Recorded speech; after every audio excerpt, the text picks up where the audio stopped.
prospère. Nous l'avons dit dans les sommaires, le gouvernement souminois franchit une nouvelle étape dans sa politique d'aménagement du territoire. La phase des structures du projet Nkamba 2035 est officiellement lancée. Objectif, moderniser la ville sainte de Kamba, développer un corridor économique dans le Congo central et faire de cette cité un pôle de croissance, alliance, spiritualité et développement. Emmanuel commissaire Patrick Djokoukon signe ce reportage.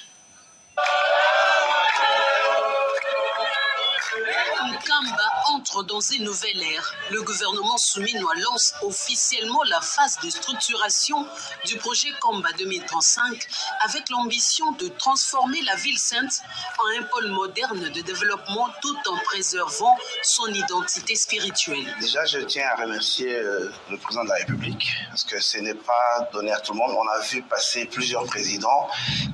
Il est le seul à pouvoir honorer à sa juste valeur Papa Simon Kimbangu. Déjà, en accordant la journée du 6 avril comme sommet payé, ce n'était pas rien.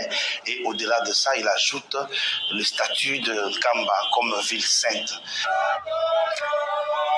À l'hôtel du gouvernement, membres du gouvernement, partenaires techniques et financiers, représentants de la ville sainte de Kamba et membres du cabinet de la première ministre ont signé un protocole d'accord marquant le démarrage de cette nouvelle étape. Honnêtement, je veux remercier beaucoup la première ministre parce qu'on a vu une vitesse extraordinaire dans la signature de protocole d'accord, dans le soutien qu'ils ont nous a mettre pour seulement le développement de Nkamba. Je suis sûr que ce n'est pas pour nous, c'est le développement de la cité spirituelle elle-même. Placée sous la supervision de la première ministre Judith Suminwa Tuluka, cette initiative prévoit la modernisation des Kamba et le développement d'un corridor économique dans le Congo central. Aujourd'hui, on vient de faire un premier pas.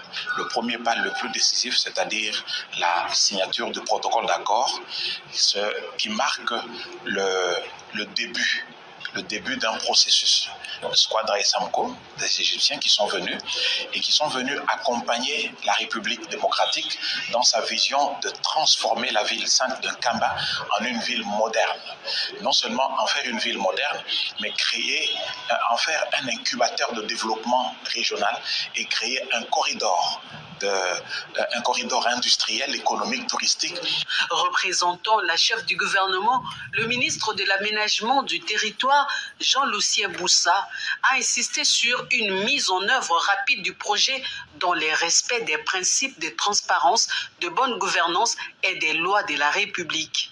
Inscrit dans le 3e pilier du programme d'action du gouvernement, Kamba 2035 vise à accélérer l'aménagement du territoire, renforcer la connectivité nationale et valoriser le patrimoine historique, culturel et touristique lié à Simon Kimbangu.